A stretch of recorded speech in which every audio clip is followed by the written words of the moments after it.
চলো বোনের বার্থডে ব্লগটা সকাল থেকেই শুরু করা যাক। সকালে তাড়াতাড়ি ব্রেকফাস্ট কমপ্লিট করে নিয়েছিলাম, আর এই ব্রেকফাস্টটা বোনই বানিয়েছিল। আর এটা হচ্ছে পাপার তরফ থেকে অ্যাডভান্স বার্থডে গিফট ছিল।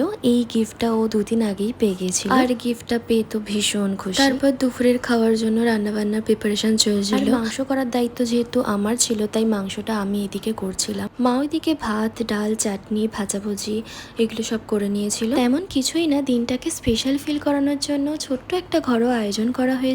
রান্নার শেষে ওর খাবারগুলো আমি একটু সুন্দর করে সাজিয়ে দিয়েছিলাম। তারপর মা একটু খাইয়ে দিয়েছিল, আমি একটু খাইয়ে দিয়েছিলাম। তারপর আমরা সবাই মিলে খাওয়া দাওয়া কমপ্লিট করে নিয়েছিলাম। আর একটা দাদা আমার বোনকে গিফট হিসেবে একটা কেক দিয়ে গেছিল, তো তাড়াহুড়োর মধ্যে ছিল বলে সে বেশিক্ষণ ওয়েট করতে পারে, তাই আমারও আর কোনো ভিডিও করা হয়নি। তো ওই কেকটাই দুপুরবেলা বোনকে দিয়ে কাটিয়ে নিয়েছিলাম।